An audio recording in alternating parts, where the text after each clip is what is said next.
Yo, Maddie. What? Let me take you out tonight. For me, the truth has never mattered. What matters is who controls the facts the world should see. And that person is always me. My name is Nate Jacobs. I'm the star quarterback of the high school football team and a prominent figure across the entire campus. But no one knows that beneath this glamorous exterior, my soul has long since started to rot. And the root of all this can be traced back to a sweltering summer night when I was 11 years old. I remember it clearly. That night, I sneaked into my father's study and found his secret in one of the drawers. A drawer full of videotapes and CDs. The covers looked ordinary, but the content inside completely shattered my perception of my father, my family, and even the world. On the screen, my father was with all kinds of people, even men and some individuals whose gender I could distinguish, doing things that I could understand, but instinctively found terrifying and repulsive. I felt like the whole world was spinning, and the air had become thin. Just then I heard footsteps at the door. I put everything back in its place at the fastest speed of my life, as if nothing had happened. From that day on, a fear took root and grew in my heart. I was afraid of becoming like him, an unconventional man wrapped in lies and secrets.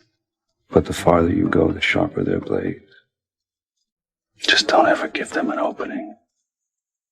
最近大家都说我更新慢，因为我这段时间一直在忙着研究二手车。我在瓜子二手车买了台特斯拉，才花了9万9。买二手新能源，我推荐瓜子。瓜子最近上了几千台新能源源头车，全是从个人和批发商这些源头来的。瓜子超级品牌周，每台再补1万块，错过就亏大了。瓜子二手新能源源头直供更省钱。To fight this fear, I started working out frantically. In the blink of an eye, my height exceeded 19 meters, and pull-ups were nothing more than a warm-up for me. In high school, I joined the football team. With my outstanding physical fitness and a fierce streak, I quickly stood out. I was obsessed with the attention of the crowd on the field, the admiration of my teammates, and the thrill of victory. Yet I felt suffocated by the naked bodies in the locker room.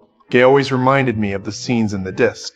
I kept telling myself that I only liked women, even listing all the female traits I admired and detested, trying to prove my normality until I met Mandy from the cheerleading team. She was beautiful, confident, with a hint of wildness, perfectly fitting all the standards of my dream girl. I walked her home from school every day, loving the feeling of shielding her from wind and rain. Sometimes I even imagined various scenarios where she needed to be rescued. If anyone ever tried to hurt you, I'd kill them. You're like the sweetest guy ever. Our relationship from the very beginning was like a carefully choreographed drama, showing the world what a golden couple looked like. I have also been making great efforts to maintain this perfect public persona, but that manic and restless undercurrent always waited for an opportunity to surface. It was like flinging obscenities at Rue and Fitzger's convenience store. Yo, I do it for real! And Jules, the new girl in town, I drove my car until she fell, and watching her embarrassed state, an unhealthy pleasure surged in my heart. At the party, I fucking heard that McKay and Casey got together. Casey, that girl who has all kinds of videos circulating online. I exposed Casey's scandal in front of everyone, and even made them all appreciate Casey's work. I just wanted to make that idiot McKay wake the fuck up and let him realize how fucking stupid it is to mess with that kind of slut. Oh, shit. I'm talking about, like, tag team. Said double team. Like, listen, man. With Rory in the front. You can't even tell that that's her, man. It's her, bro. It's definitely her. Look at her titties. You want my advice? You fuck her like the horse she is. You kick her ass to the curb. My shameless and arrogant temper. McGrady never indulges me. We're in the middle of an intense Cold War right now. She saw me getting cozy with another girl and immediately started getting intimate with some other guy in the pool to get back at me. Just when I was boiling with pent-up anger and had no way to vent it, I caught a glimpse of Jules standing by the side. She was the girl I had bullied that very afternoon. I walked up to her and insulted her with the most vicious words, trying to make her submit. As if that could erase the humiliation Maddie had inflicted on me. But she grabbed the fruit knife and cut herself, her eyes holding no trace of fear. That second, I completely chickened out. Fuck. I got taken down by 2 women in one night. Completely lost all my dignity. This anger, I absolutely can't swallow it, no matter what. That blonde guy who dared to flirt with Maddie at the party became my new target. I followed him, sneaked into his place, prepared to make this idiot pay the price. No, dude, what the fuck? I wouldn't rape anyone. I swear to God, I didn't rape a girl, dude. But I saw it. You saw what?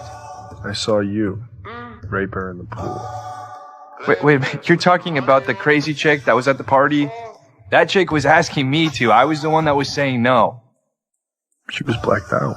Dude, she wasn't blacked out, man. I swear to God, she asked me to fuck her, like right here, right now.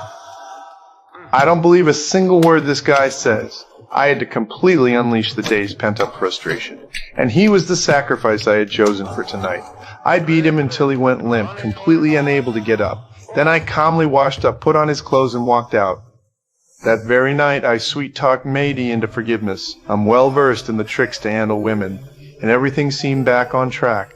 But only I knew that the poorly caged beast inside me had already set its sights on Jules. I created a fake profile on a dating app, posing as a gentle and considerate guy to get close to her. Through the screen, our conversations grew increasingly intense, and our connection heated up rapidly. This kind of pure emotional exchange became addictive. I even started questioning whether this was a trap I'd set to mess with her, or if I genuinely developed feelings. On the night of the carnival, Maddie was fucking acting crazy for some reason, dressed like she was selling herself, strutting and posing provocatively in front of everyone. We had another huge fight over it, and it ended badly. It's very important. I can't have you hanging out at the booth dressed like that. Yeah, well, maybe it'll sell better. Yo, this isn't a fucking joke, okay? Why are you being like this? Listen, my parents already don't like you.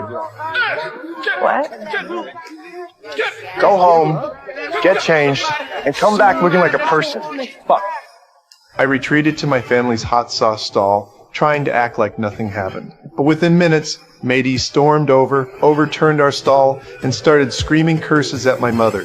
Driven by anger, I dragged her into the corner, tightly choking her neck until she stopped struggling, and only then did I let go.